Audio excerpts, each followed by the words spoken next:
met on texags.com in 2005, I think. And lo and behold, 10 years later, I finally convinced him to join the firm where I practice, which is Meyerton's Hood, Kivlin, Court, and Gutzel in Austin, Texas. I mostly practice patent law for a living. I have previously spent 2006 and 2007 as an in-house counsel at a startup, an internet advertising startup you've never heard of before called Smiley Media. You've never heard of it is what happens if it doesn't go quite right. Brian spent 4.5 years as the general counsel at Valence, which is a battery company in Austin. Now, when I was working up this presentation, I generated 39 PowerPoint slides on every aspect of everything you might want to know about patent law. And my wife said to me, well, when you go talk to clients, you don't ever take a PowerPoint deck. So why are you taking a PowerPoint deck to these people who are starting companies and have questions to ask you? Why don't you shut up and listen and figure out what it is they really need?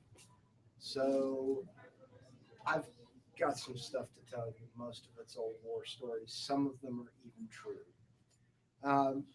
More to the point, you probably have very specific questions about stuff that you're doing too. We came from Austin to answer your questions. I'm going to put Brian on the spot at various points and ask him to jump in. So, Mangum, you also studied double E, right? Computer engineering. Okay, so that's sort of the take we have on it, even though we practice in a wide variety of areas. My personal practice ranges from cameras, cameras that you may all be carrying around, to and actually mechanical parts of cameras, quite amazingly, to internet software for advertising. It's in patent law, you sort of run the gamut. When we were both in-house counsels, we both did everything.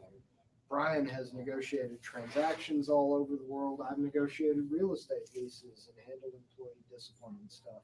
So we'll take any question, just no matter how crazy it is. So let's start with going down the row and let everybody introduce themselves. Charles Benz, studying industrial engineering, finish up in May. Have a job with Amazon and GE. So. Outstanding. I actually represent Amazon. I think it's a great company and they're doing some wildly wonderful stuff. I'm very excited to hear that. Okay. Eric Campbell, industrial engineering, graduating May 16, going off into the Army, the officer. Thank you. Thank you very much. Damon Prince, aerospace engineering, sophomore. Aerospace engineering. That sounds really painful. That's like all the hard stuff in double E and all the hard stuff in mechanical wrapped into one major. Yeah, well, I think it's just another name for small specialization in engineering field. So that's a fair take. I'm Elisa Forstier. I'm a senior in industrial distribution, but I graduate in May of 17 because I decided to get the business minor. So okay. That's kind of the route I'm going. My name is Edgar Yokovitis. I am a sophomore in the mechanical engineering program. All right. So you're taking thermodynamics right now, I'm guessing. That's next semester. That's the worst course I took. Great teacher. I had so much trouble with that course. I thought that it was just torture. They're recording me, so I'm not going to say what I really thought about thermodynamics. So where are you guys on the startup continuum? Have you started a company? Are you thinking about jumping off of a bridge? What's your story?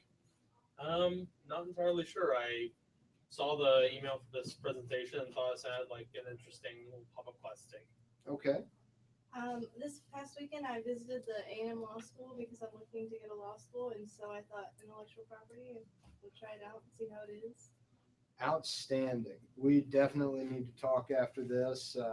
I tell most people not to go to law school, but if you've got an engineering degree, I'm pretty positive on your prospects.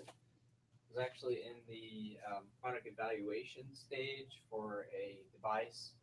And so I had some specific questions about intellectual property regarding circuits and software.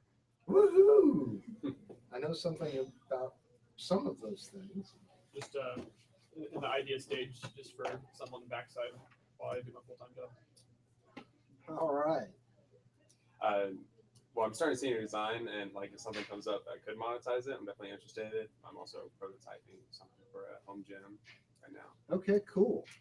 The firm at which I work actually handled patent litigation on elliptical trainers. And so for a while, the firm's, all of the open space in the firm's offices was full of infringing elliptical trainers. So we think about assets traditionally the way that we would think about this pen.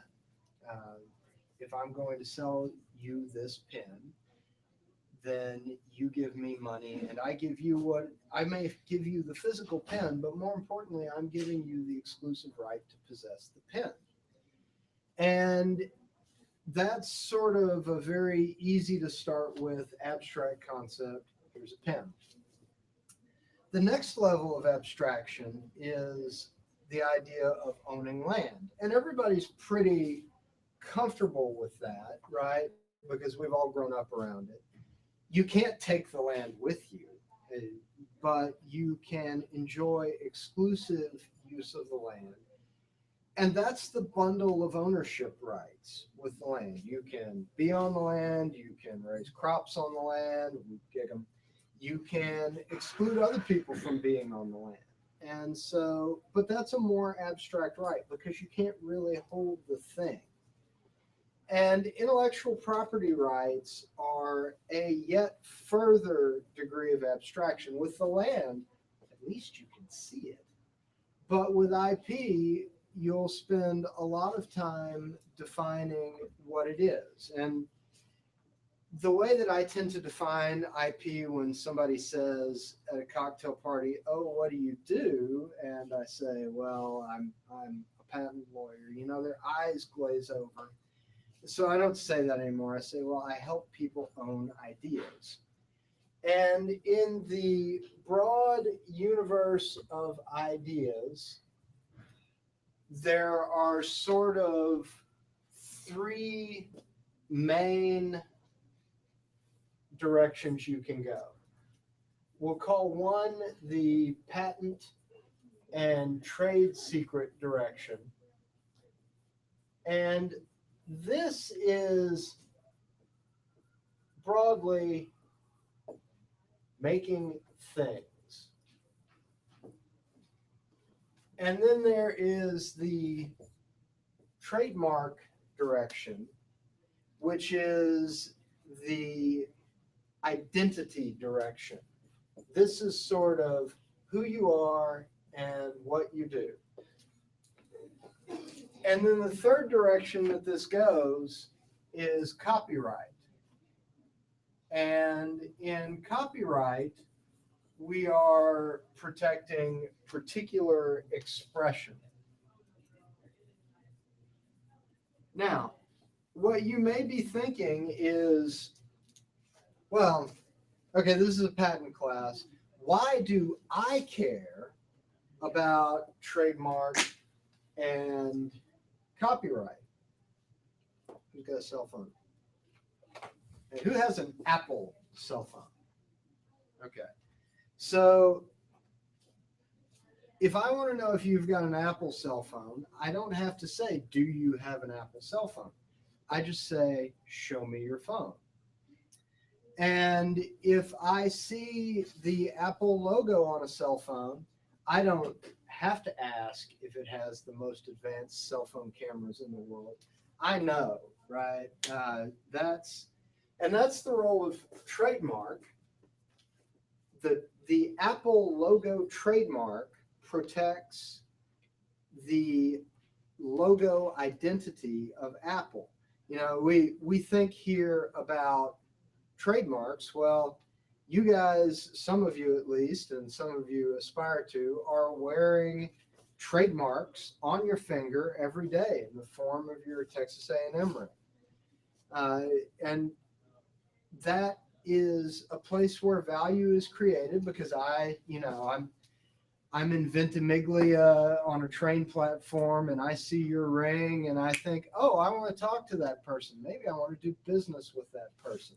So trademarks protect identity.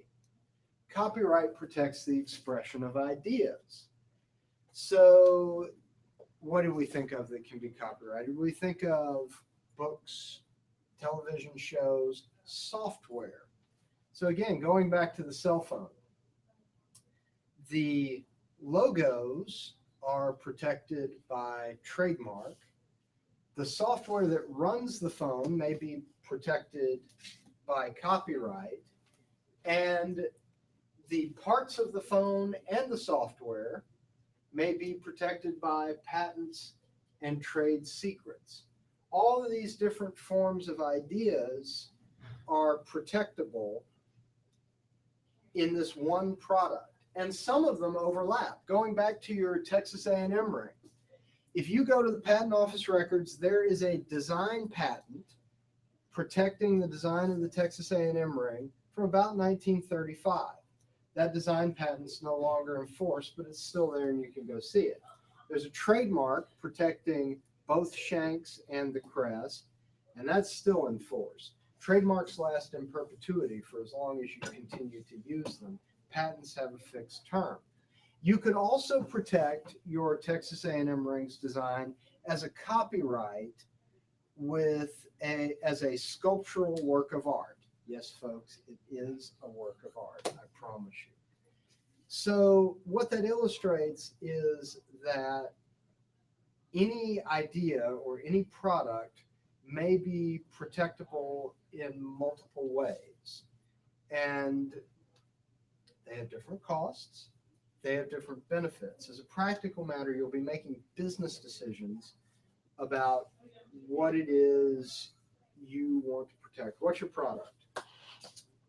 It's a device that assists farmers, helps them gather information about tanks and water tanks and things. What kind of device is it? It's an electronic device with it's got some sensors and stuff on it. Okay. All right. Fair enough. That's about the level of detail we need. So we've got multiple forms of intellectual property protection present for this one device. He's got a database. He's taking readings. He's logging the readings. He can generate a copyrightable information product in the form of that database, which Mr. Mangum here, who's an expert in licensing, can then license out. He has a widget, which is the typical thing that you think of as being protectable with a patent. You have some software operating this thing, which may be protectable in copyright or patent. You additionally may have some methods of manufacturing or using this thing that could be protectable with a patent. And what's the name of your company going to be? Well, I'm not so sure about that one yet, but Just give me an answer. Frog. Frog. Frog water. Okay, so that is probably a great candidate for trademark protection. Again, one product, multiple forms of intellectual property. Now, the thing that I mostly do for a living is patents. And I guess that the thing that has brought you here is a desire to talk about patents and what a patent is. And patents are kind of an interesting idea. The Constitution says that, literally, the U.S. Constitution says, and has said for 200 years, that to promote progress in science and the useful arts, that Congress will provide protection for the people who generate ideas. Article 1, Section 8, Clause 8. The form that takes in the modern world is a United States patent. And what that is, a patent is a very detailed, long description. So I wrote a patent on a camera today. And that is probably a 50-page document. Mostly description, and at the end of it, there is a list of elements called a claim. And a claim is a list of things where I am basically writing my own statute. And my statute says, if you do these 5 things, A, B, C, D, E, you owe me money. I own this, and if you're going to use this, then you owe me money. Well, what can be protected by a patent? Anything that is useful, novel, and non-obvious. Anything under the sun made by man. So you can patent plants, you can patent camera hardware, you can patent methods of shipping goods to people before they order them. Amazon actually holds that patent. You can patent one-click ordering on a website. Amazon actually holds that patent. And so if you have a good idea that is about what people do or how they do it, then you have the option of legal protection. Now, when I was fresh out of law school, I went to law school at Baylor. And when I was fresh out of law school, I would tell people that, you got a legal decision to make about whether or not you need to seek patent protection. But the truth is that you've got a business decision to make. You don't want to patent things that are of no value because patents are very, very expensive.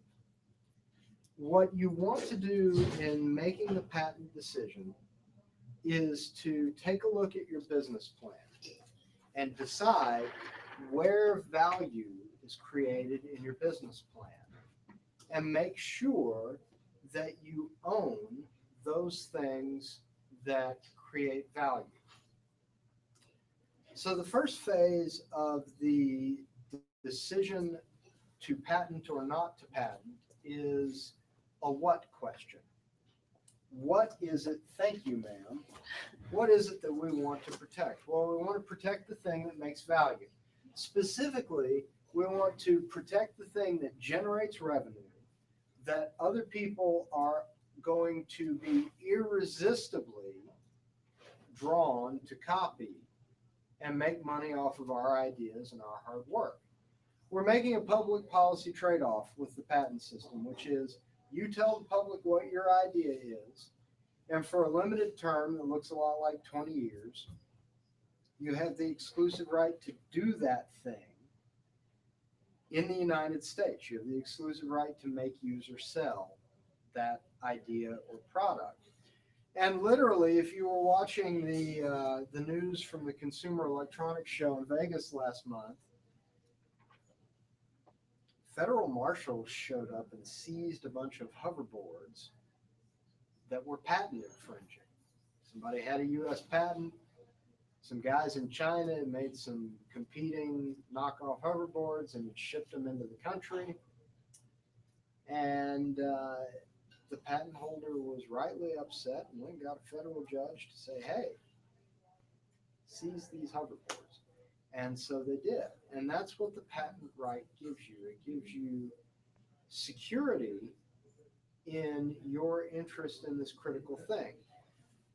So before you come to an attorney and spend about $15,000 to get a patent application written, right, this is why I said you want to identify what creates value, because you're going to spend money protecting value. I have an engineering degree from Texas A&M University, so does Brian.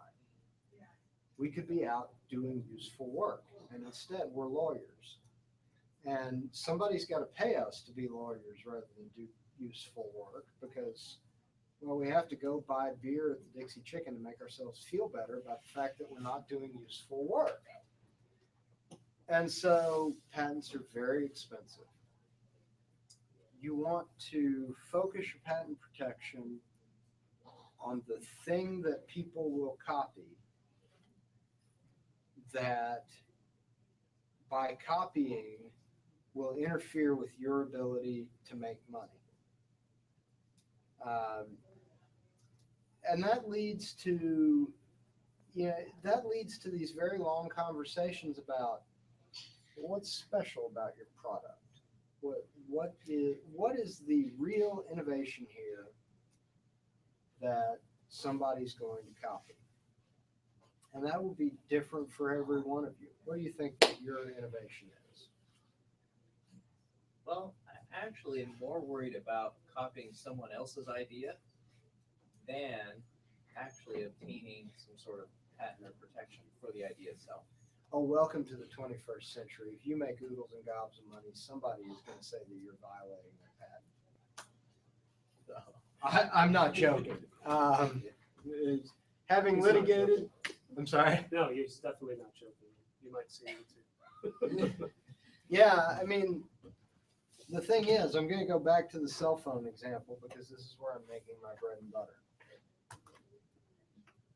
There are literally thousands of patents that cover one of these devices. And so the manufacturers of these devices are engaged in a global patent war, litigating in 15, 20 countries maybe, over who invented what that's in this thing. We all agree about what's in this thing, right? I can crack it open with a flathead screwdriver.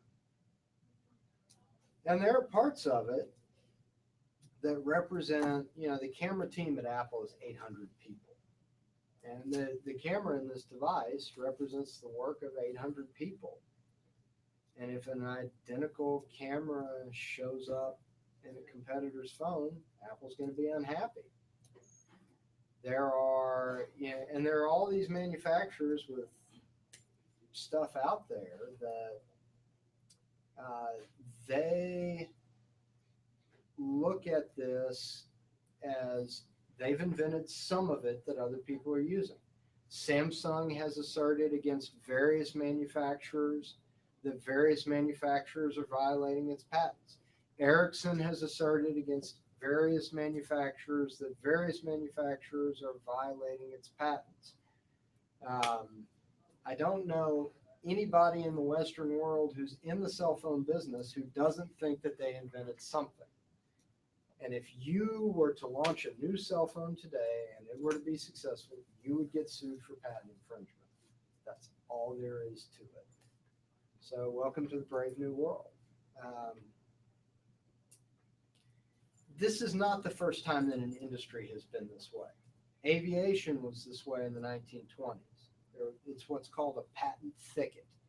Lots of guys want to make a better cell phone. In the 20s, lots of guys want to make a better airplane.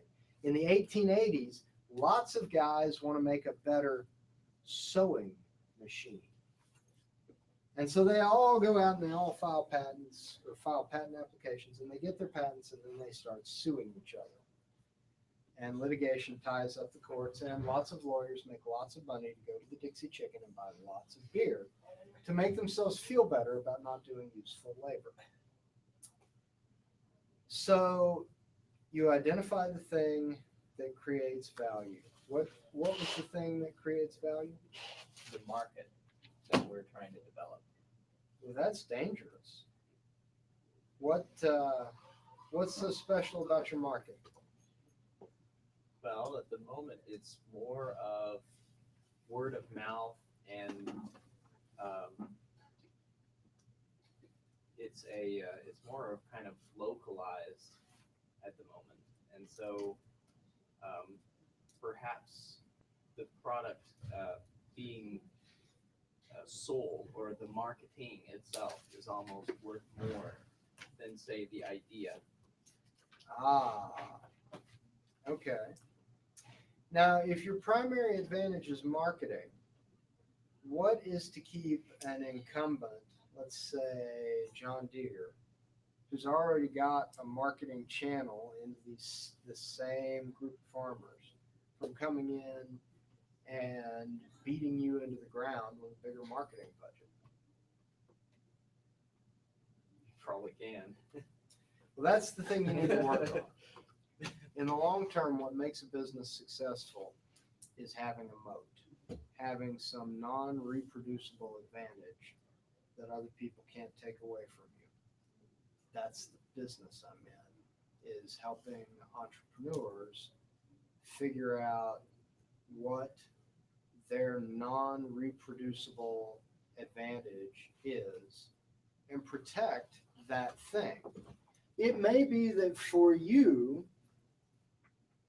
you develop this database, and once you've got this database of what's been going on in Ned's stock pond and his 5 neighbors' stock ponds for the last 5 years, that's an incredible advantage, because that tells you how to maximize the yield of catfish in the pond. It's a guess, right? It may be that you develop a famous brand. So the McDonald's example is applicable here. You know what you're going to get when you go into McDonald's. When I'm driving home tonight at 10 o'clock at night, I'm going to pull over at McDonald's because the coffee is going to be hot. That's what their trademark stands for. It may be that you decide to put your sales guys in lime green jumpsuits, and you trademark lime green jumpsuits as your marketing ploy. You can trademark a color, you can trademark a sound. If you don't believe me, watch this. If I buy you a gift at Tiffany & Company, what color box does it come in? Blue. Oh, okay. Okay, They have a so special bow though. I've seen that. yeah, so Tiffany needs to work on its marketing, but Tiffany Blue is a protected trademark. In the cell phone space, are any of you old enough to remember Nokia cell phones? Okay. They had a particular ringtone that they made this particular noise that was a protected trademark. Microsoft, when a Microsoft PC boots up, they also have a protected noise. I would joke that, Apple may have a boot sound too, but my machine is so stable that I never reboot it, so I don't know what it is. Back to trains. The French National Railway, SNCF, has a tone that they play when anything important comes over the PA in a French National Railway station. You hear that tone, you know you are in France and you are on an SNCF train. And that's a protectable trademark. You can protect the smell, you can protect the color. What color do you think of when I say shipping? UPS is very proud of you. That's a trademark for them. UPS brown, just like Tiffany blue. So that may be the direction that you end up going, because patents may be an inapplicable choice. Yes, sir. So Nokia is going to trademark like a specific ringtone, but what's the difference between a trademark and a copyright? And that's You could use both. okay. So they could also copyright that little tune, Yes. Yes. but you couldn't trademark like a song, could you? Like if Adele dropped another. Probably that would be harder. A trademark needs to be something that's sort of small, that is used to identify the source of the goods. Okay. So if Adele were going to sing the same 3-bar jingle before every song, Basically. that might be protectable with trademark, because that would identify that, oh, what you're going to hear next on the radio is an Adele song. That would also be protectable in copyright, because it would be fixed in a tangible medium of expression. You would have a recording and maybe sheet music, both of which are protectable. So that would be a case where you've got trademark protection and copyright protection operating at the same time. Again, your A&M ring is patent protection at the same time as trademark protection at the same time as copyright protection. So there's lots of overlap here. So the first question you have to answer is what to protect. Have you ever had a good idea for a new invention? Sure. Okay, tell me your great idea. Well, in class we had to come up with one, and I guess the thing that we came up with was it was supposed to be for like underprivileged countries and getting kids to read. It was like, do you remember the leapfrog thing? I do. I have a 2-year-old. Of course, I remember the So leapfrog. the leapfrog, but during the day they leave it out on upside down, and it has like a solar panel on the back to get, like charge it during the day, and then at night they can use it like whenever they come in. Basking leapfrog. That's a great idea. So there, you might have a trademark for the name Basking Leapfrog. You might have copyright protection on the noise that it makes, copyright and trademark protection on the noise that it makes when its batteries are low and when it's fully charged and ready to use. You might have copyright protection on the software that manages the battery. You might have patent protection on the batteries, from what I hear. That's absolutely right. So this stuff moves in groups. And the first critical question is, what do we have to protect, which is where the value is created? And that's the thing that you have to go out and patent. Then the next question you have to ask yourself is, why do I want a patent? Now,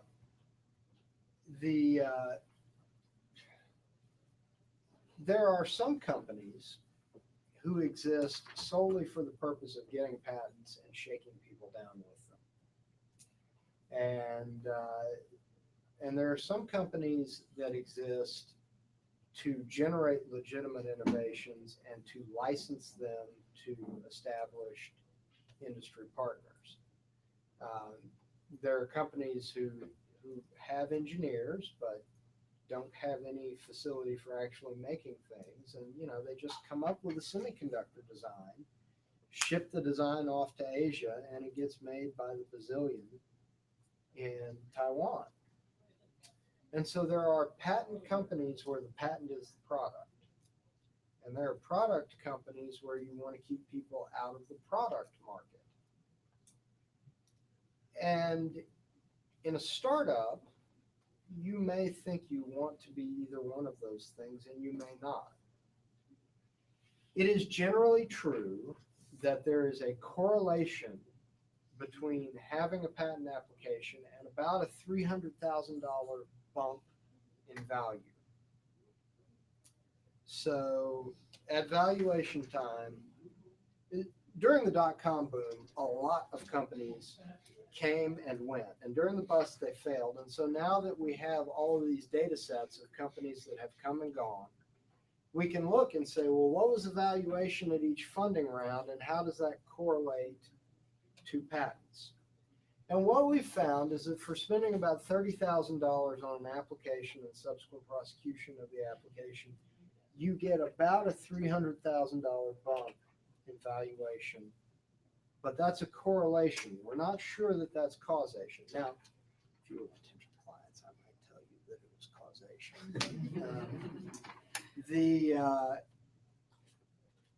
The net of all of that is that we see a relationship between patents and valuation. And so it may be that you come into my office one day and you say, hey, look, I need a patent. And I say, well, why do you think you need a patent? Because before I take somebody's money, I ask them why. I will be very honest. The service that I provide is very expensive. And if you're going to spend money, lots of money, on me, I have an ethical obligation to make sure that that I'm going to deliver value, that you're going to get something for this that is better than what you could get spending this on engineering talent or S3 account usage or engineers or pizza. And in a lot of high tech startups today, Mangum will tell you the same thing. I'm sure we see people spending a lot more money on pizza than on computing hardware because you just rent that stuff from the cloud now. And your answer may be, well, I want to keep people out of my market. Okay, that's legit. And your answer may be that, well, I've talked to the funding guys, and they will not write checks unless I have a patent application filed with the U.S. Patent and Trademark Office. Startup Aggieland was initially founded by some folks associated with the Aggie Angel Network, and I know that one of them in particular, Omar Hakim, who was the executive director of the Aggie Angel Network, absolutely would not talk to a startup unless they had filed a provisional patent application. So it may be that you have a market need for a patent, and it may be that you just have a funding need for a patent. And all of that's legit. And the reason that your funding guys are saying to you, we want you to file a patent application, is that you are asking them for money. Does anybody have a $20 bill in their pocket? $20 bill? Nobody carries cash anymore. Right? Yeah, look at that. All right. Thank you. Now, this very rarely happens in the startup funding business. People do not just hand you 20s without asking you what you're going to do with it or if they're ever going to get it back. It's a magnificent thing. Thank you, sir. You're good at it. What they're going to ask you is, okay, you're asking me for some money so you can go do something. How do I know that when I give you money, I am going to own something? Something, right? Not just, I gave you some money and you've got a great idea and I feel so good about that, but something that has tangible salvage value. Because it may be that you're lousy at running your first 6 businesses and you won't be successful until the 7th business. I think that the guy who founded Kentucky Fried Chicken had failed at just about everything until he was 60 years old. So here we are. You're on your 3rd startup and you're not going to succeed until number 7. And I just gave you some money. Great. What patents enable startup funders to do is to guarantee that even if the founders aren't very good at the business, that there will be some salvage value in the business. Google had a public patent purchase program. It's like the Center for Public Policy Priorities. Too many P's to say repeatedly. And they bought patents up at, let's say, $100,000 a piece. So if I'm a startup founder and I'm looking at you and you're going, man, I need $1 million, and you've got no patent, the bet I am making is a naked bet. It's unsecured. I am betting that you're just going to be really good at this and we're going to make a lot of money and you're going to pay me. But if she's got a patent, then all of a sudden I can look at that patent and go, okay, you've got this patent on self-charging turtles. Okay. And I've looked at the claims on that patent and it broadly applies to the area of robotics. And he's running a robotics company. So if you make money on turtles, that's great.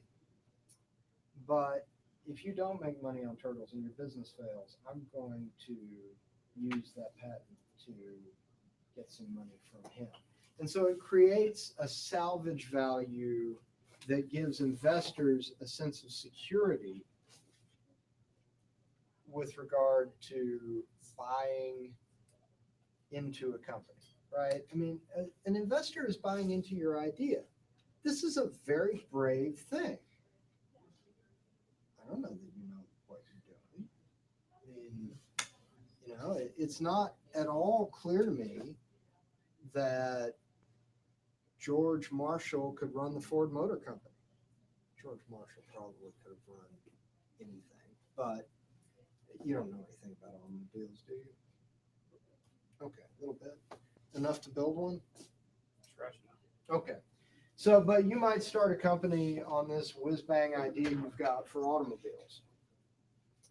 I live in, so right now, there's about to be a third one, but right now, Google's autonomous cars are being tested in 2 places in America.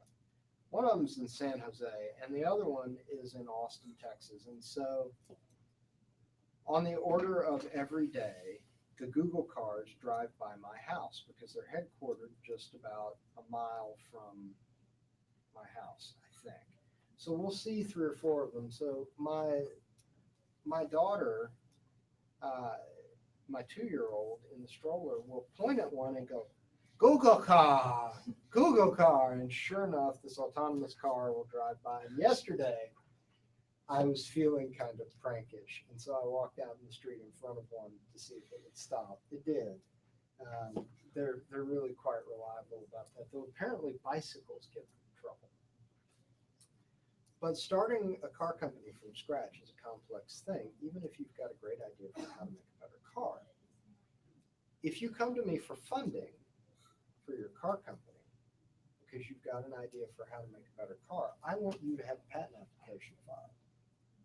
Because I may want to go sell that idea to Google after we discover that you just don't know how to build a car to save your life. And entrepreneurs are largely a race of people who jump off of a bridge and figure out how to build a plane on the way down. It's a little freakish to see the risks these guys are taking, not knowing what they don't know. It's amazing when it works. And so this, by getting a patent or maybe a copyright registration, you're creating a sense of security for your investors. So there is the hoverboard example where I want to be able to walk into the Consumer Electronics Show and seize goods. I'm going to bring the federal marshals in and take hoverboards and hope that they don't catch fire while I've got them in custody. And that's a great example of what to do with a patent. You can literally get a patent and use it to stop somebody from ripping off your idea. But you may also be able to use a patent or a patent application to convince investors that your company has salvage value, and also that you're thinking through what may go wrong and you're dotting the I's and crossing the T's. So that's that's the why question. And then we get to, so we've gotten to what? The thing that creates value. Why? Well, either because we want to corner our market or because we want to impress investors. You know, if you're selling stuff on TV, does anybody still have television? Okay. If you're selling stuff on TV, being able to say that it's patented apparently is very valuable to folks who pick up the phone and call TV shopping lines. It must be, because they all say that their stuff is patented. So that's another reason. And you may choose to file patent applications because you want to reward an inventor. I have worked for a company in the past where the patent program was, in some measure, a way to provide extra recognition to inventors who were doing a good job for the company. These are all fairly legitimate reasons. what, why, how. So the first thing I need to tell you is that you may have heard that you can write up your idea in longhand on a piece of paper with drawings and mail it to yourself with a self-addressed stamped envelope, and that will somehow protect you. It will not. Run away from anybody who tells you that that will do you any good at all. In the United States, our system of patent protection is called a first inventor to file patent system. And what this means is if you and you come up with an idea at the exact same time, in fact, if you come up with the idea first and he rushes to the patent office and files first, even though he came up with the idea second, and you file second on the same idea, he gets the patent. This is a gross oversimplification. But the critical thing to do is to file. You have got to, if you want a patent, you've got to file a patent application.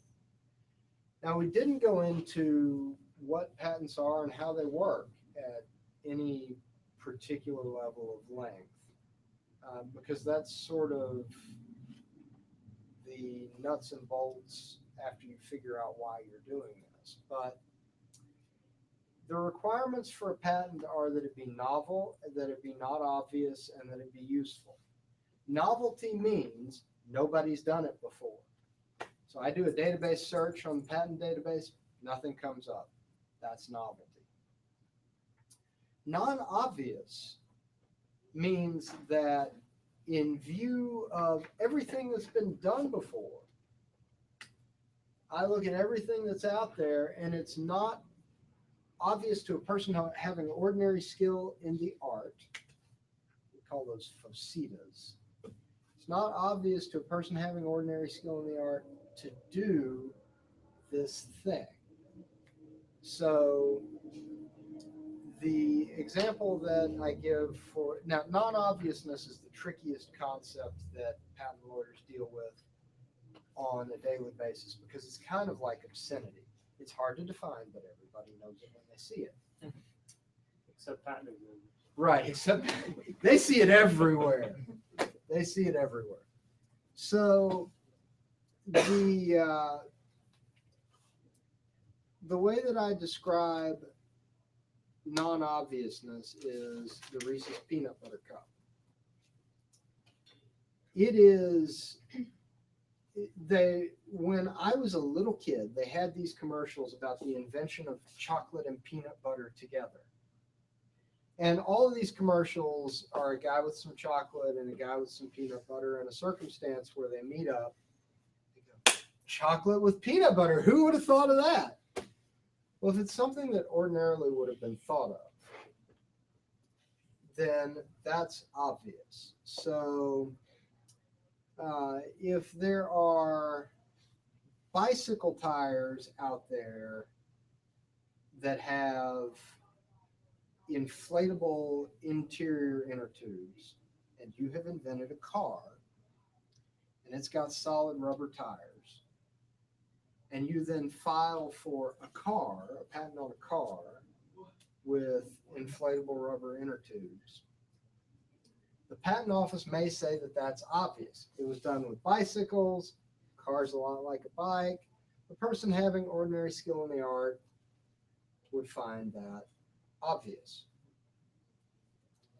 Way back when Henry Ford developed a car with tank treads on it. This is a bad idea. It's a miserable way to get around. Tears up the roads. That's probably not obvious because, well, who would think to do this? I have never, except when I was stuck on Mopac, said, wow, I really wish I had tank treads on this automobile.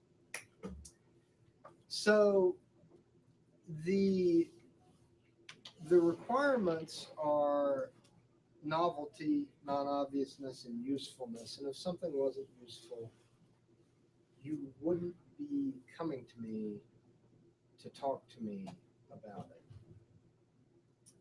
And I've gone into the patent requirements at this point in the discussion because those requirements are viewed at the point of time of filing. Again, if you invent first and he files first, he gets the patents. So you're in a rush to the patent office. You need to file something. And the other problem that you've got is that the art for obviousness is stacking up until the day you file. So that means that the patent examiner has everything that's being published in the world today to use against you tomorrow. So if you file today, you stop the clock. Now, I said going in that this is going to cost you about 15 grand. That's a lot, right? I could get a business going on the internet tomorrow morning for 15 grand. I can walk into, what is that? What's the computer science building? I can't think of his name. Right. Bright, Harvey Bright. He ran a trucking company. World War II veteran, ran a trucking company. I think he was class of 43. I could walk into the Bright building with $15,000 and an idea for a website and have it coded tomorrow and be taking payments tomorrow morning. So this is a lot of money we're talking about. And typically with very early stage startups, what I tell them is that not all patent applications are the same. The life cycle of a patent application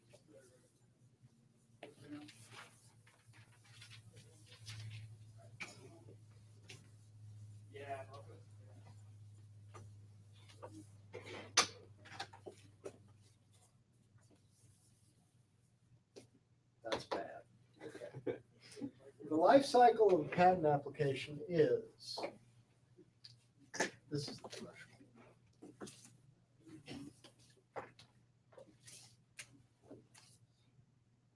I file a patent application.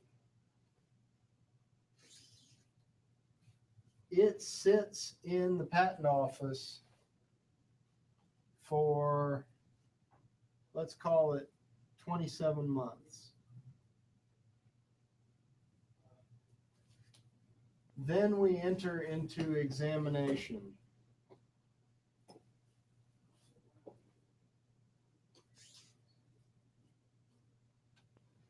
Then a patent issues.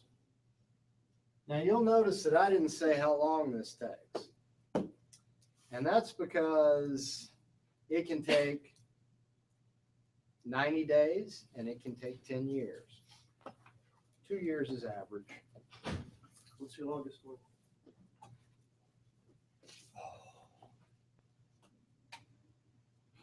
That I've personally handled or that I've read about? I have prosecuted a case that was 12 years from filing. Same as one last year. Yeah. Now there's a case from the 1980s where Alice was applied recently, retroactively, where this thing was filed in the 1980s. Were any of you guys born in 1985? Yeah. This case is older than you are, and they're still litigating over it. It was the case where they said that because the claims were invalid under 101 under Alice at the time of filing in 86, the malpractice in 95 in the litigation, or no, it was inequitable conduct in prosecution in the 1990s didn't matter. So this can go on a really long time. So you get a patent and you've got a patent and then you litigate or you license. Somehow you assert. you find somebody out there who's doing your thing, and you say, okay, man, I own this thing. If you're going to use this thing, you're going to pay. So this can be 10 years. This can be on the order of 20 years. I'm not giving you an exact number because there's this thing called patent term extension that makes it a matter of debatable calculation. Now, litigation can take years. So we're going to put $15,000 in here. Then we're going to put, let's say, another $15,000 in here. Then we have to pay these things called issue fees. That's $1,000. Okay, here's the great part. You have decided that she is infringing your patent. You decide to sue her for $1 million. You care to guess what the average cost of a patent suit for $1 million in damages is? 10,000. $950,000. Now, you might be saying the profit margins on this are very thin, and you might be right. I'm rolling some costs into that, obviously, including the IPR. But this is litigation, assertions are a very expensive business. You have to be very deep-pocketed to do it, and it only really starts to make financial sense when you've got more than $2 million as a damages amount. And so you might be saying, well, all of this is great, right? I'd love to be doing this, but this is really expensive. And what you've just told me is that the 1 million minus 0.95 million number is maybe not much in the grand scheme of what I'm trying to do here. Why should I spend this money now? Well, there are two types of patent applications, and as a startup, you need to know this. And this is one of the most important things that I ever say to entrepreneurs. An application that is going to be examined is called a utility application, and it goes to examination. But it's not the only kind of patent application. And frequently, it's not the most appropriate to what an entrepreneur is trying to do. There is another kind of patent application called a provisional patent application. It does not go to examination. It can be turned into a utility application within 1 year. So you file your provisional application. You have 1 year. It starts a ticking clock. You have 1 year. If you're my client, you have about 6 months before I start hounding you about converting it because I hate doing stuff on the last day. You have 1 year to change it into a utility patent application. And whereas you are bonkers if you try to write a utility application yourself, and there's a reason I get to charge a lot of money for this. You can do it, but it took me 2 years to learn how to do this. You can file a provisional application yourself. You can, technically speaking, you can file a utility application yourself, but I would not recommend it. But what I frequently tell entrepreneurs is, hey, there's this book by a guy named David Pressman from Nolo Press called Patent It Yourself. And in it, David Pressman will teach you all of the parts that you have to put into a patent application to file it with the USPTO.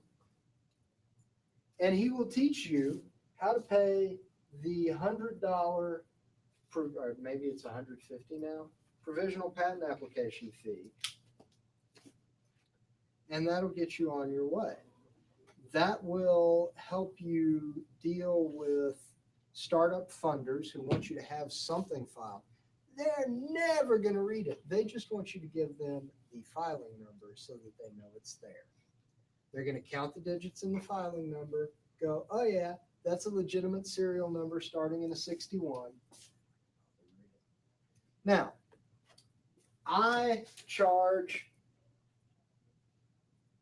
about 15 grand to write a provisional patent application too. It's the same document. I'm trying to write the same thing here that I would be writing here. I charge just as much. If you do it yourself, you won't do it the same way I would do it, and that's okay. I would not try to give myself an appendectomy. I might pull my own tooth. I have, in fact, pulled my own teeth when I was a little kid, and they were loose. And that's generally a good starting place if you have no money. The other reason that I recommend filing provisional patent applications is that after you go through all the pain of learning how to write and then writing a provisional patent application, it will be so painful to you that you will not hesitate to pay me whatever amount of money I ask for. Doesn't matter. I just kind of have to look at the wall and say to myself, am I charging this guy enough? Because after he's done it himself, the pain is so great that no one will try to do it twice except an absolute masochist. Those people do exist. So this is the how. You go buy David Pressman's book. You read the book. The book costs $35, $40, I'm guessing. You can get it from Amazon. Very good. And by doing that, you can learn to write a good enough provisional to get you sort of over the first hump where you get angel round funding, seed funding and angel funding. And then you've got a little money. You've got maybe $100,000 to pay some guys down at Harvey Bright to code your site. You got some money to pay somebody to write up articles of incorporation and maybe buy some pizza and to come in and talk to me. But the provisional is the critical deal. It's the most important, it's the second most important thing that I'm going to say today. You can do this yourself, and you should. The most important thing I'm going to say today is this. In the United States, you have 1 year from the date that you publicize or sell or offer to sell your invention. And in that 1 year, you must file something or give up the right to file a patent application on that invention. In the rest of the world outside the United States, der Ausland, any of you German speak German? Okay. The Germans have one word for the whole world outside of Germany, and it's a proper noun, der Ausland. In most of the world outside the United States, you have to have filed before you publish or make an offer to sell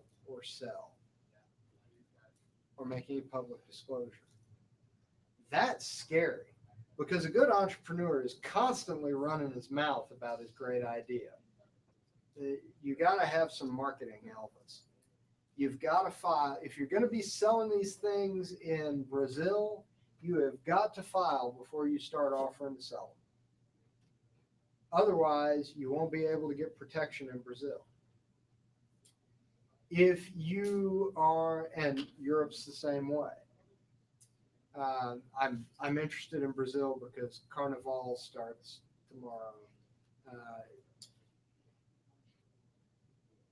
In the United States, you've got a year from that first offer to sell or publication. This is the most important thing. I can fix the problems in your provisional a lot of the time if you do it badly. Something is better than nothing there, even if it's bad. We get you a good utility, that's what you pay me for. If you blow this 1 year date thing, There is nothing I can do about it except ask you. Now tell me, what did you invent after you shipped the first 10,000 units that is going to be in the second 10,000 units that you haven't offered to sell anybody? I've asked you to come up with the new invention and we'll patent that. That's all I can do, because for the stuff you've already sold, you're dead. It's over. File, then talk. Go hide in your dorm room for a weekend, write a patent application, file it on the USPTO website as a provisional, and then tell your roommate what you're doing. Do not talk before you file. Now, I used to represent a big company who had marketing guys who were constantly running their mouths about stuff that hadn't been filed on yet. It was scary. It created some real problems. I don't represent that company anymore, and I sleep better at night because I don't represent that company. File, then talk. Especially if you've got a global market to address. If you're sure that this deal is going to be big in Japan, you got to file before you offer to sell. And if it's going to be big in America, you need to file within 1 year of that first offer to sell. There's a lot of debate about what is an offer to sell, and I'm going to give you an example that is keeping me up at night. Last I checked, and you may know better than I do on this, Brian, there was no case on whether Kickstarter is an offer to sell. There's no case, but I think it's safe to assume that it is at this point. That's how I treat it. So you go out on Kickstarter and you're like, hey, give me some money, and if I actually build these things, I'll give you one. It's probably an offer to sell. You need to treat it like it is. File, then talk. Opening your mouth without filing never did anything but get people into trouble. Now, here's the other reason that I recommend provisionals. And it's not that you've got no money. It's not. Even people with all the money in the world, I try to get them to file provisionals first. Frequently, they sit down and they try to write this thing that's so frustrating. I don't care. Take the money. But let's imagine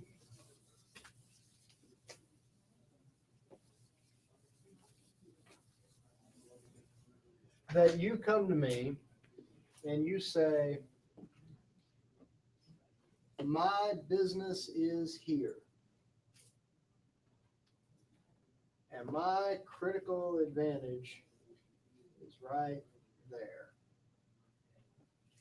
Say, okay, that's easy. Give me your 15 grand.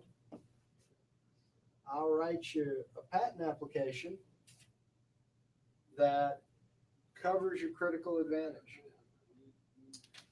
What you will find in startups is that they pivot. The ones that work pivot. They are not in the same business that they were in 2 years ago. What are you going to work for with Amazon? I'll be an area manager, so I'll be in charge of like 50 people, like scheduling, hiring, firing, that kind of thing. Okay. When I was in college at Texas A&M, Amazon was selling something. Do you know what it was? I'll say books, Yes. What does Amazon sell today? everything. Yes. And what that illustrates is that successful companies pivot. So I write you a $15,000 patent application, and a year later you come back to me and say, hey, what's going on with the patent application? I said, well, it's in the black hole at the PTO, and one day it will emerge on the other side. We actually, more often than not, refer to it as the Oort cloud, because we have some physicists, they love astronomy. So you say to me, well, my invention or my company a year later is now over here. Now, you will notice from your Venn diagram that the overlap is not what was in this provisional patent application because you told me that this was what was important. So this is what I spent $15,000 protecting. Now, if instead you spent $150 filing it because you had written it yourself, and you then realized, oh, my business is over here. And then you came to me and said, hey, we need to file a patent application over here. That's not so bad. And what you will find is that in the first year of your startup, your business would pivot radically. And I remember when Amazon Web Services came out because I was in an internet advertising startup and we were buying iron, right? We had closets of servers. And here comes Amazon, the bookseller, saying, we're going to sell you cycles. You're only going to have to buy all the computing you need. That idea was revolutionary to me then as a consumer.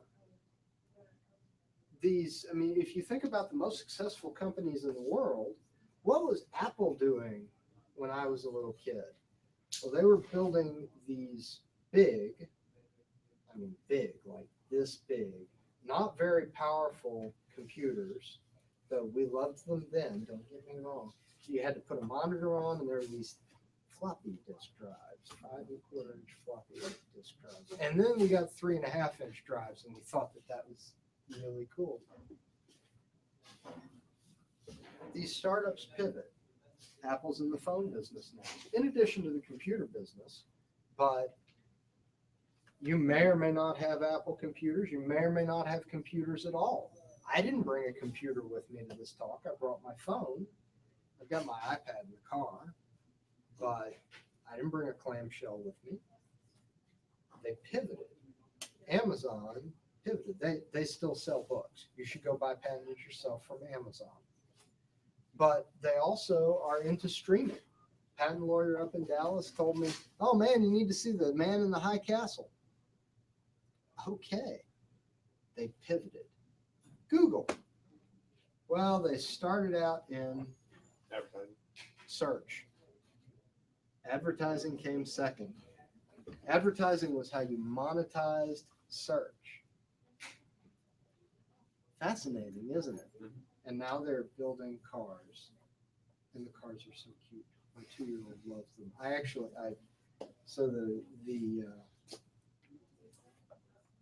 The car pulled up in front of Starbucks. There's a Starbucks 600 paces from my house. And the car pulled up in front of Starbucks, and I actually walked out to the car.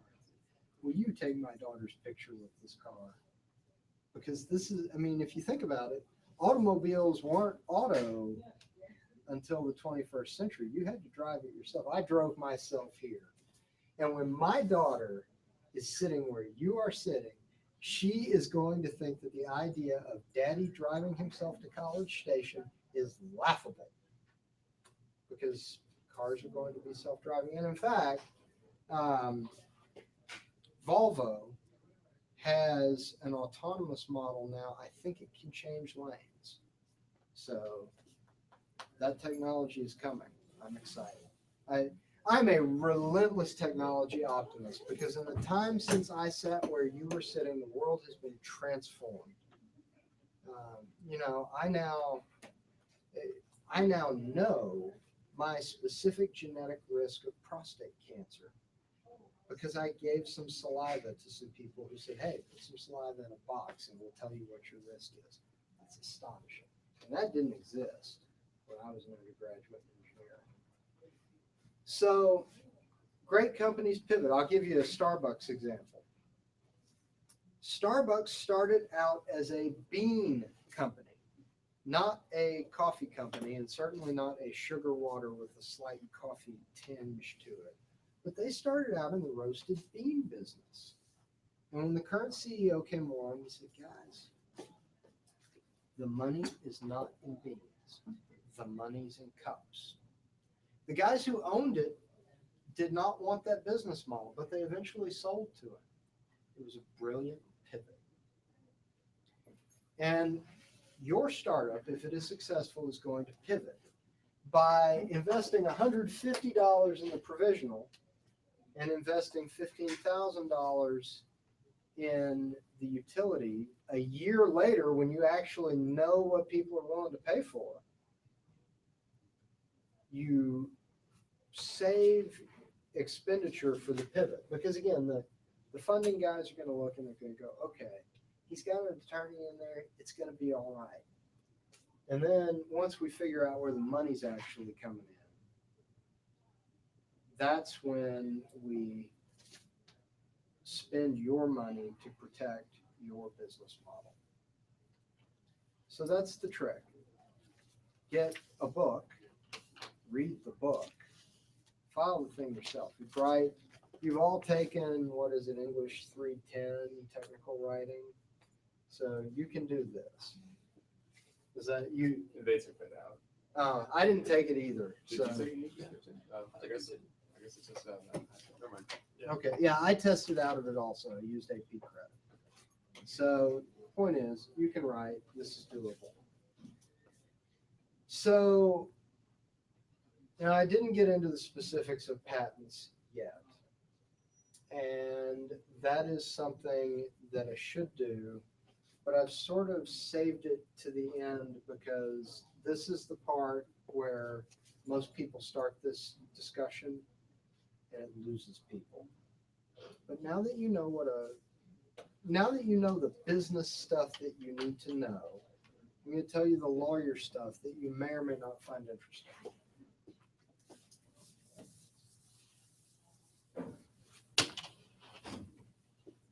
All right. What was the most important news story in 1916? All right, tell me what's going on in Europe in 1916. World War II fighting. World War One, very good. Okay. Tell me the three most important innovations in World War One. Nitrate production, or nitrogen production, whatever you want to call it. Okay. The ability to synthesize nitrogen. Machine guns. Oh, I was gonna say that. Airplanes that do machine guns? Airplanes, great. Yeah, first use of aircraft in warfare. Tanks. Tanks. Let's talk about tanks. I love tanks. I really do.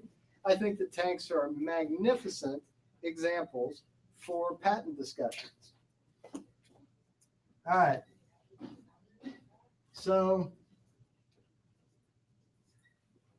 that's a car or a truck. Let's call it a truck. We have a turret.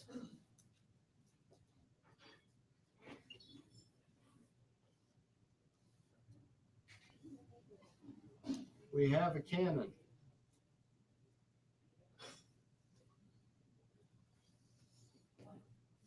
And this is the money shot on mud, right? Because trenches are nasty places. Treads. And with that, you can go anywhere. Now, let's pretend that the year is 1914, not 1916, because by 1916, tanks were doing their thing already. They were pretty nasty. They weren't what we have now, but they existed. So let's say that I had invented the tank, and I wanted a patent on a tank. A patent has three major parts: diagrams, claims, and a detailed description of what's in the diagrams. So, if I were going to claim a tank, I would claim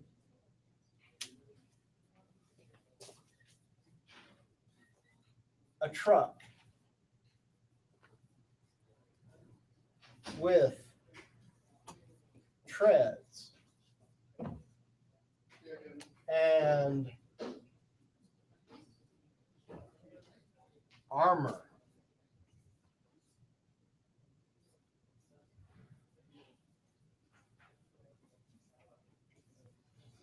and a cannon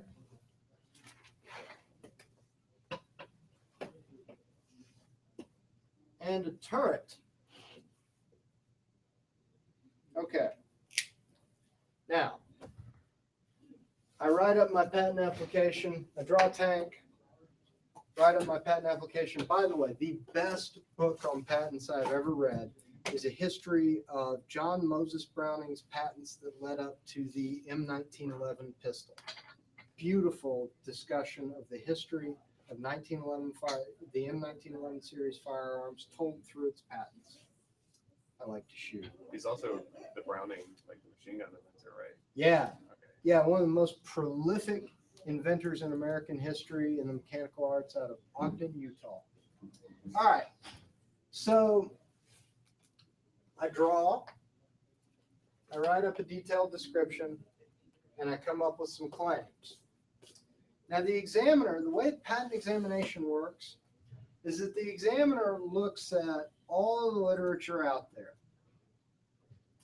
And if I had just claimed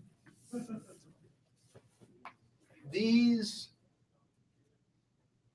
4 items, a truck with armor and a cannon and a turret, the examiner might look at that and say, that's not novel. And the reason he might look at that and say that's not novel is before there were tanks, there were armored cars. Okay, fair enough. Some of the armored cars had heavy enough rifles that you might consider it a cannon. You might consider a 20 millimeter rifle to be a cannon, and that's okay. I won't argue with that assertion. At about 50 caliber, when it becomes an indirect fire weapon, it's largely an academic distinction. So, if I had claimed A, B, C, D, E, the examiner might go, well, that's an armored car. Its cannon is just a rifle, but it has a turret, and it has armor, and it's a truck. That's an armored car. But I add the treads, and all of a sudden the examiner goes, yeah, boy, that never would have occurred to me, because cars go on roads. And treads, who put treads on a truck? And so all of a sudden, I need an A, sorry. You get these 5 elements together, and the examiner goes, that's novel. Now, where I make my money is convincing the examiner that's not obvious. Because the examiner might say, oh, it makes perfect sense to put treads on an armored car. I mean, you've got all this mud out in the middle of the battlefield, right? All battlefields are muddy. At Waterloo, what stopped Napoleon on the second day? Mud.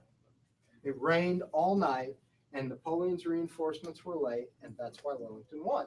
So it would be obvious to put treads on a tank in order to deal with the mud problem, because mud's 100 years old at this point.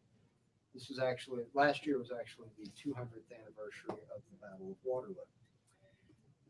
And so my argument with the examiner would be, well, no, it wouldn't be obvious, because cars run on roads, man. Just listen to me.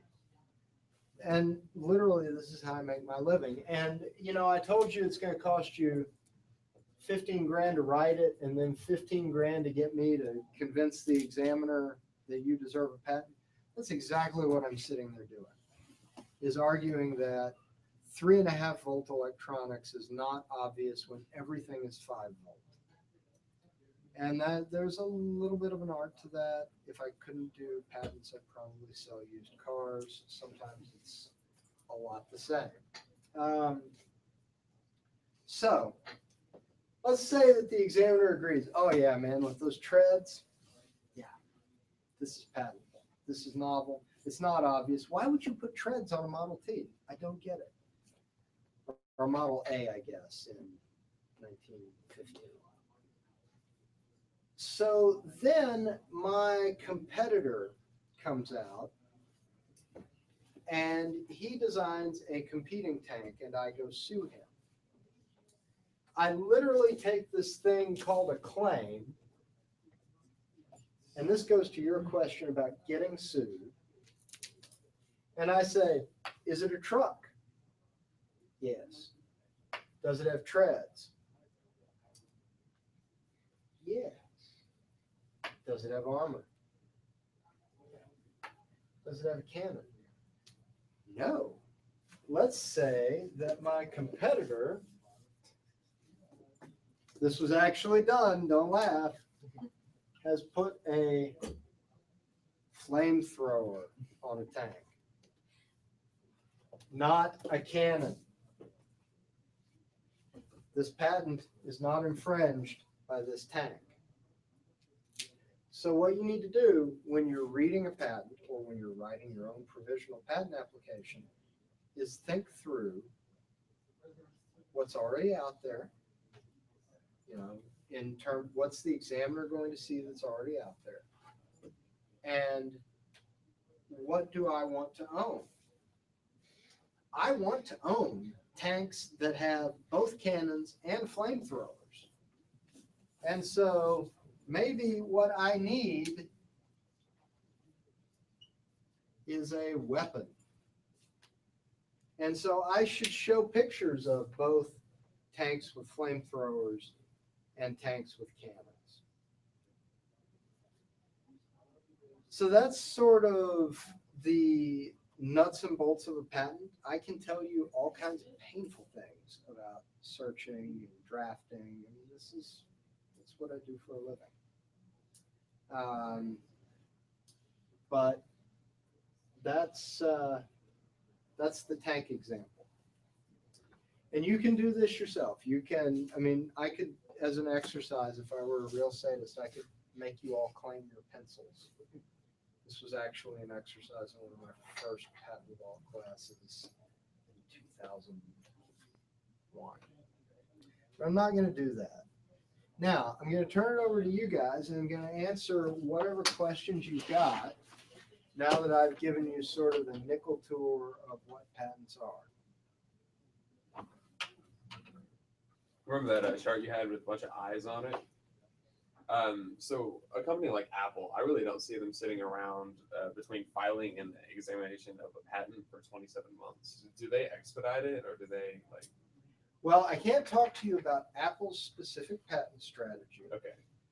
But I can tell you that for an extra fee, you can pay to be taken to the front of the line. It's called accelerated examination. Okay. Some companies use it. Some companies use it on some patents and not on others. So then everyone else is just kind of put behind. It's kind of like a fast pass. Yes. Okay. How much does it cost? $2,000 extra. So the filing fee is about $1,000. You pay $2,000 to go to the front of the line, and I have you an answer within 6 months. I have gotten from filing to patent out to filing to issued patent in 9 months. It's one of the things we specialize in my firm is making this deal go fast. And so we can make it happen fast. Usually startups don't want it fast. And the reason they don't want it fast is that they need to pivot.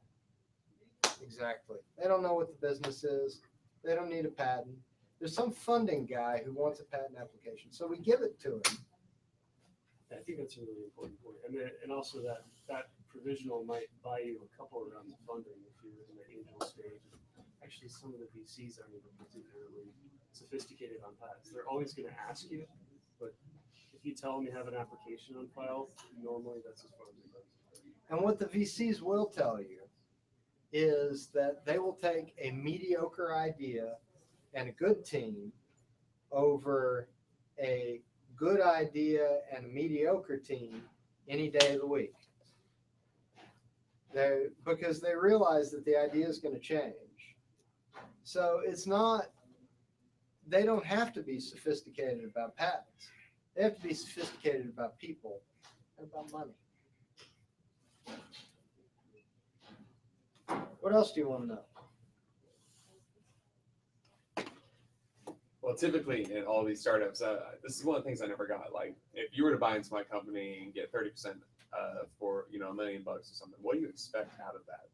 Like, do you expect to be able to sell someone else 30% of my company for $2 million in a year? Or just typically with your clients that you're working with? Well, boy, so you mean what multiple am I looking for? How does an investor get return from a startup company? Well, there are two kinds of plays. There's a growth play and there's an income play. I may be looking, if I think that you are going to be a unicorn, which is a privately held company with a valuation over $1 billion, what I'm looking for is typically an exit into the public market. And some investors are looking to strike it rich with an idea that just blows up and makes them millions and millions of dollars when they sell. Other investors are looking for steady return on investment, just like buying a bond. I'm just looking for a dividend payment every couple of months, every 3 months, I guess, a quarterly dividend payment or an annual dividend payment. And so it varies from investor to investor. But what they're looking for is a chance to get in early on something that is going to make money, whether they see that as an exit proposition or as a proposition that they can hold on to in the long term. How about just a random question? A company like Fitbit, there's a lot of different like things. 12,549. Very nice. Thank you. Well, there's like a lot of different trackers, and Mm-hmm. so do they have a patent on their specific software, or like? Because I went to the store to buy a Fitbit, and then I realized that there's Nike and Off Brands and whatever, that all these things. Oh, wow, there's a lot of different trackers. Yeah, so turns out that Fitbit was hiring a patent counsel just a few months ago, but she had to move to San Francisco. And though I am very fond of the company, I lost 70 pounds with Fitbit. I didn't apply because I don't want to move to San Francisco. But they may be patenting the physical form factor, the circuits inside. I happen to know that they use TI accelerometers designed in Dallas. They may be patenting the software that it runs on. They may be patenting the software on the website that keeps track of what you had for dinner last night. So there are, a little product like this can have 100 different innovations that need to be patented. It is a really, really interesting time to be in this business because there are so many different aspects of novelty. I'll go back to cell phones for a minute because I really like cell phones. The camera's got all kinds of patents on it.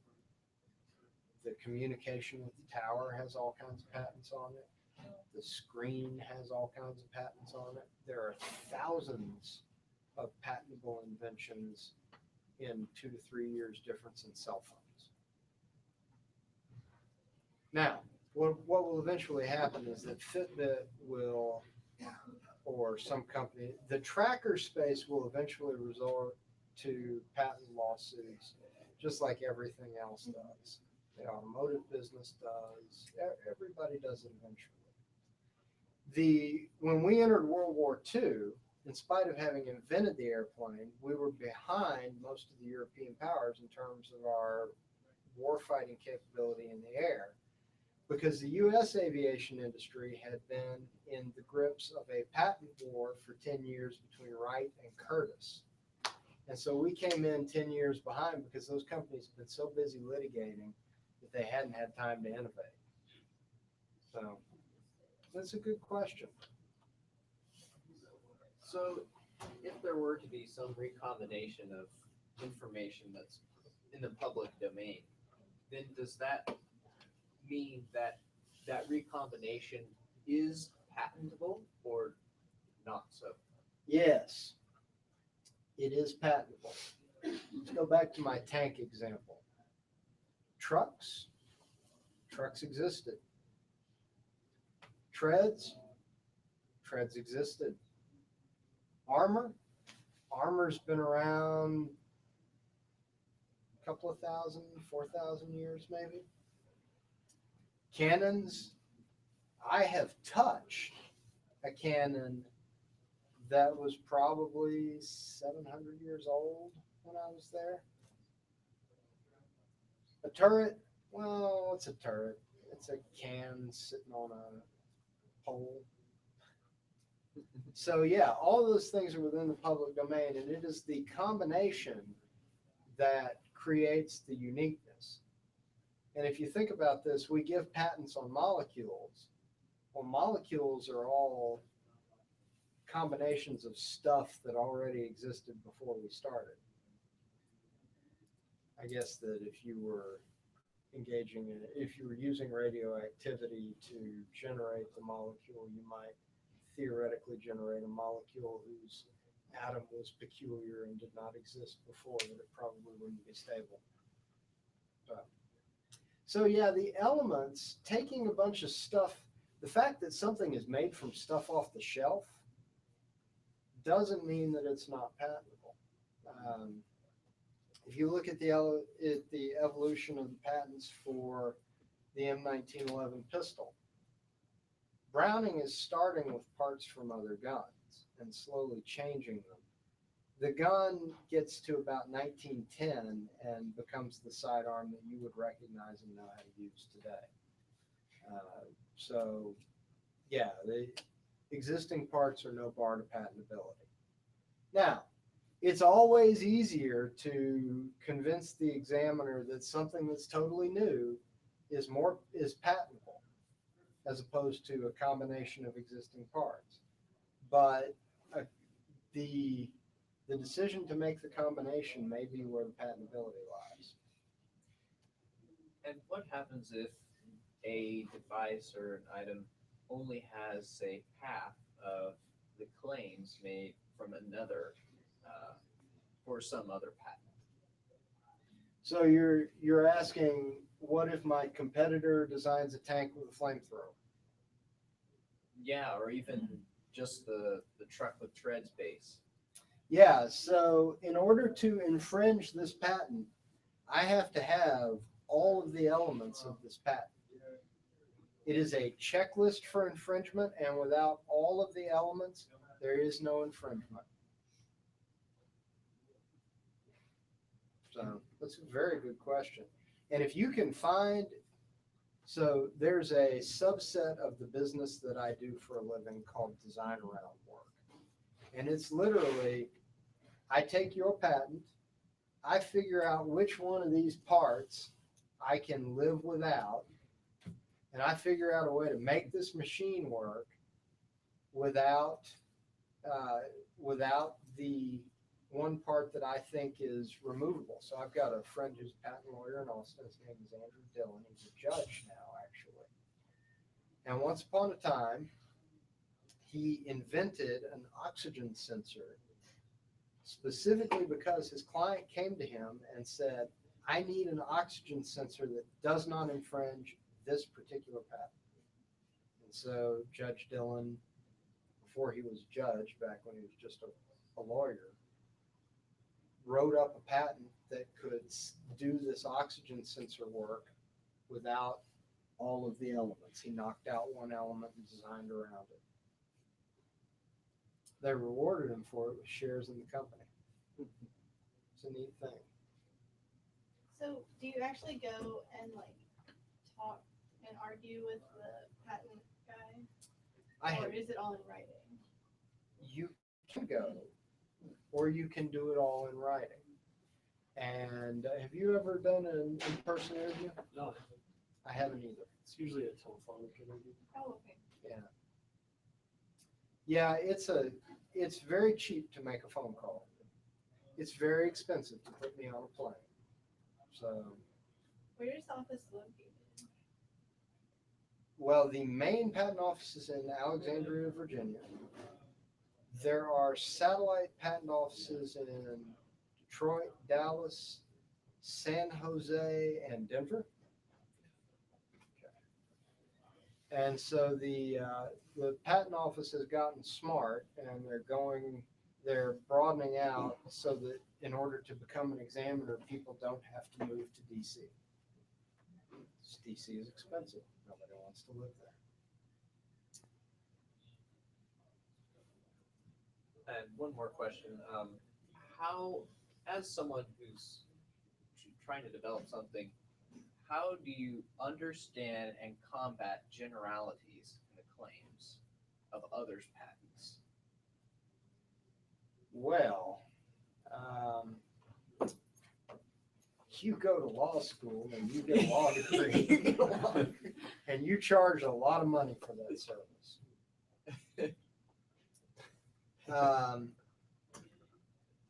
If you become convinced that what you are doing is covered by somebody else's patent, then you need to figure out how to license it. Not just because of the patent, but because they may already be willing to make it and may be willing to sell it to you. I mean, you've already said that your marketing is your real innovation. Well, then don't get into the product business. Concentrate on your core competency and outsource everything else that you can. So now another thing you need to look at is whether the patent has expired. I mean, how do you combat the generality? Well, boy, I charge a lot of money for that service. But the thing to remember is that you never want to think of a patent as a legal problem. You want to think of it as a business problem. Because frequently business solutions are cheaper and faster than legal solutions. It is cheaper to have me call up your competitor and negotiate a license agreement than it is to have me try to break their patent by putting it into what's called an IPR, an inter-parties review, where we basically litigate whether the patent is valid. I can break their patent that way and it'll cost you $500,000. I may be able to get you a license for $20,000 worth of attorney time and a share of the revenue on every unit you move. Brian's done a lot of IPR work, so he gets a laugh out of me characterizing this as a $500,000 operation. That's not entirely inaccurate. So this is an expensive business. You know, if you come into my office, we've got guys with PhDs from chemistry to cryptography, actually mathematics, but we use them primarily as a cryptographer. And so all of that technical talent, you got to find a guy who can write, which is less common than you think, and who has a good technical mind, which is, you know how uncommon that is. You've been an engineer for 3 years and 2/3 of your buddies weren't up to it. So it's that's the trick. So that yeah, I would that's the time to sit down with a lawyer and say, how do we get around this? So now, along the lines of sitting down with a lawyer, I have a standing deal for entrepreneurs, which is, if you will come to Austin and buy me a slice of pizza, I will sit and answer general questions about what you're going through. I will not tell you how to get around a particular patent. But I will tell you, well, you need to file a provisional. You don't need to spend money with me. And you'll agree that that's not legal advice, and I'll agree that it's just two friends talking over lunch, and it'll all be okay. So, but if you've got an exciting idea, I got into this business because I love the ideas. I love the technology. I did then, I still do. And if you want to come talk to me about what you're doing, well, hell, if you'll buy the pizza, I'm available for it. I just realized she recorded me cursing. My wife's going to be mortified if my daughter hears that.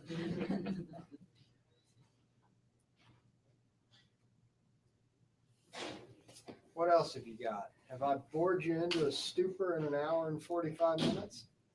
How would you go about copywriting a process? Like, let's say you write a process to help businesses kind of turn themselves around. Is there a way to copyright or trademark that process? Like, you develop like a step-by-step process that they can fulfill, or would that be extremely easy to work around? Like, you develop a 7-step process, someone does a 6.5-step process. Processes are generally thought of as being patentable subject matter. Computer code that embodies the process is copyrightable. Right. So if you've got software or you've got books that tell people how to do it, Yes. that's what you protect with a copyright. So the recipe is not copyright protectable. The cookbook is. Okay. The recipe may be patentable. The cookbook isn't.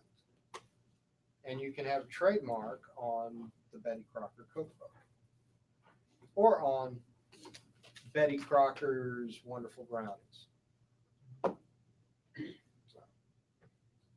I've heard stories about, let's just say Coca-Cola has like a really cool boiler in their house, but they don't want to let anyone else ever know what it is, so they don't patent it under the pretense that it won't be publicly available online and nobody can ever copy it because they're the ones who say it. Is there any truth to that? I don't know anything about Coca-Cola. Not even Coke, just like Hypothetically. So there is this thing called a trade secret, which I sort of left out. If you are doing something that you are never going to show to the public, and that if your competitor was doing it, you would have no way of knowing it, well, you don't want to put that in a patent and tell the world about it. You want to keep that as a trade secret. And if it leaks out, you want to sue whoever leaked it. There are requirements for that. You have to actually work really hard to keep it secret and make people promise to keep their mouths shut. But trade secret protection is exactly for that case for stuff you do in-house.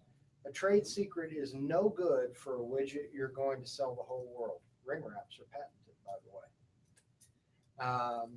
The ring wrap that everybody's going to have, that can't be a trade secret. Everybody's going to see it. But if there's some special tensioning process to get the angle exactly right, and nobody's ever going to see that, that can be a trade secret. and then that's filed through No. just never. Because it just in documents like contracts with the employees that know Right, you will never stamped say this. confidential. You will never tell the secret formula. You will never acknowledge that the secret formula exists. First rule of Fight Club is that you do not talk about Fight Club. Would we still involve a lawyer in that process so that way they can't go back later on and say, hey, you never said I couldn't? Yes, you have a lawyer read those contracts. You have a lawyer write those contracts. You have a lawyer come through your facility and inspect that you have got curtains up where the secret sauce is being made. There was a company I can remember talking about in engineering ethics where they didn't tell the employees what was in the barrels. The barrels just arrived as being blue or green or orange, and the formula that they would give to the employees was mix 4 quarts of blue with 5 quarts of orange. So that would be the kind of thing you would do. And what you would say to your lawyer is, I have this secret, how do I protect it? And the lawyer will say, well, take me down to the shop floor and show me what you're doing. Now, another thing, you're going to be tempted at some point to ask a lawyer to sign a confidentiality agreement. Don't. Lawyers have an ethical obligation of confidentiality, which if we violate, we could lose our meal ticket. So don't. There's no point to ever asking a lawyer to sign a confidentiality agreement, and most of the time they just won't do it. Venture capitalists won't sign non-disclosure agreements either. That's why you go out and get a provisional patent application filed. That way, if the VC steals your idea, you can prove who owned it and sue the guy. So. Anything else? I finished 8 minutes early. Good for me. Whoop gig 'em. All right, thank you so much. So my name is Stephen Mason. I didn't bring any business cards, but if you would like to get in touch with me, you can find me on LinkedIn. I am the Stephen Mason, who is a patent attorney in Austin, Texas, not the Stephen Mason, who is a patent strategist in Las Vegas, though I do know him. He spells it with a V, I spell it with a PH. If you pull up my LinkedIn profile, you'll see a background shot, which my wife took when I was on an engineering study abroad program in Paris. And you'll see a picture of a canolo. I'm Sicilian. I'm a Brazos Valley Sicilian. My family's lived in this valley for 100 years. So anyway, it's been a real pleasure talking to you. Thank you for coming. Yes, You're sir. very Yes. welcome.